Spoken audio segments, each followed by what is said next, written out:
Hi class, so for this week for language arts, we're going to be looking at consonant digraphs that have silent letters. So if you remember, we used to call them a digraph, but they were two letters that make a new sound. And in the silent letters one of the letters doesn't really make a sound. So if we look at the word over here, comb, we don't say comb, we say comb. And the M is what makes the sound and not the B. Okay, so this week we're really only going to be focusing on MB, words that have GN, KN, and WR.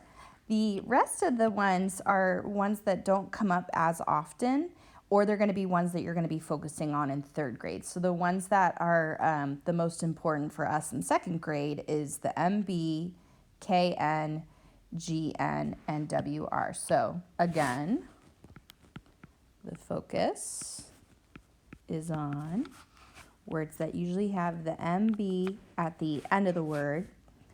The GN tends to come at the end of the word. And then if we were to look at words with KN, they usually happen at the beginning, and WR usually happen at the beginning. Okay, so those are some of the ones that we're going to look at.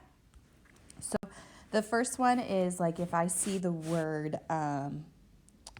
let's say we're going to look at words with KN, and I see words like no, new, knife, and like a doorknob, a knob. All of these ones have the silent letter at the beginning of the word, and the digraph makes the n sound. We don't say, like, remember we talked about in class, cano, like we don't make the K sound. The K is silent. So it makes the no sound. Now the change that happens is, is we see that the pattern of this sound happens at the beginning of the word. Now if I were to take off, let's say, the K in the word no, it changes the sound of the word. It becomes now. So that's why the K is important, because this is no, like I know the answer, and then without that K, the word becomes now. So it's important that we know the spelling pattern so we use it correctly, okay? So again, with the KN, it makes the n sound, okay?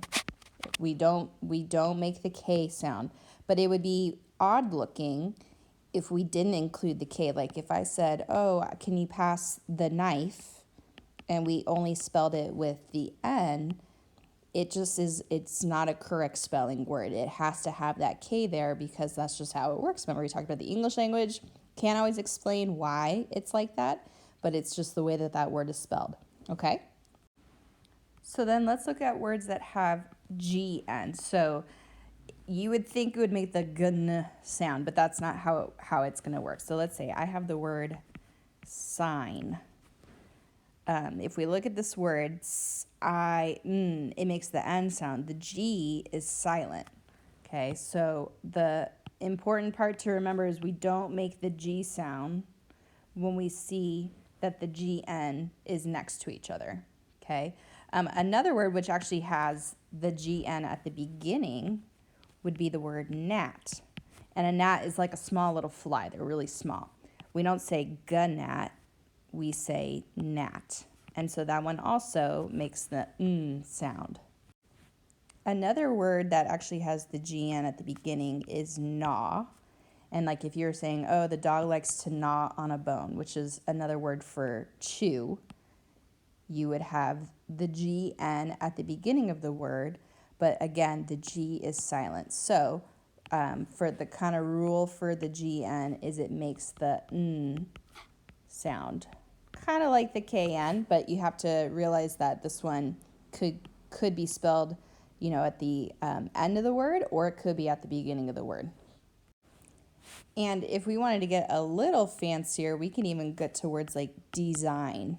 Oh, if I want to design something, I don't say I want to design. There's no G sound. Again, it kind of goes with the word sign. You can see that word is inside of there.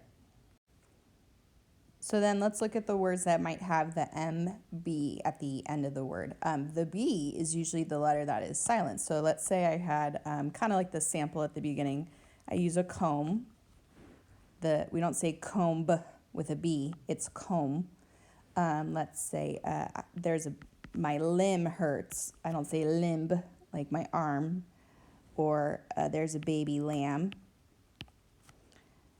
That's a good one. Or even like, ouch, I hurt my thumb.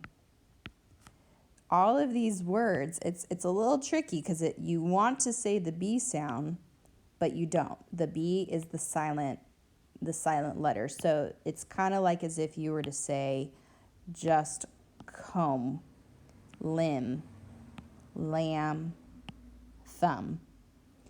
And the B is the silent letter. So for the rule for MB is it makes the sound. Okay. Now the last rule that you're probably the most familiar with, because we have a lot of words that do have the WR at the beginning. This is one that you will probably be able to think of quite a few words. So I can think of the one that we talk about in class a lot, write. And I wrote something. I need to wrap a present. Oh, the car got in a bad wreck. I need to use a wrench.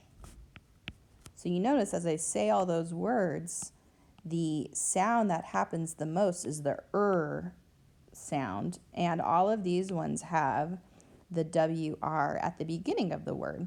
So the rule of thumb for this one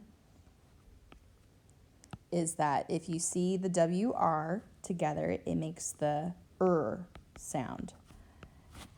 And the words look very strange without the W. So if I were to say like, oh, I need to write with my pencil, and you don't put that W there, it looks odd. And that's different than a homophone. Remember, homophones were words that sound the same but mean something different. Like, oh, you have the right answer. That's a whole different type of spelling and a different meaning. So this one would not be one that we're talking about. Now, the one thing I want to bring up, and this is what happens every year, is friends go and start to find words like right, and they say, oh, the E is silent too. The E is really not a silent because it's making the I become a long I word. Now, with write and wrote and wrap and wreck and wrench, the W really doesn't change anything about the sound of the word because it is an R sound that is paired with it, okay? So just because we see some other letters in words that might be silent, that doesn't mean that they're a digraph. Because remember, digraphs have to be next to each other. They have to be kind of paired up, and they have to happen all the time, and they have to change one of the sounds. So this is why these ones are called silent digraphs, because they have to be next to each other, and they do change the sound. But that doesn't mean every silent letter that we see is a consonant digraph with a silent letter, okay?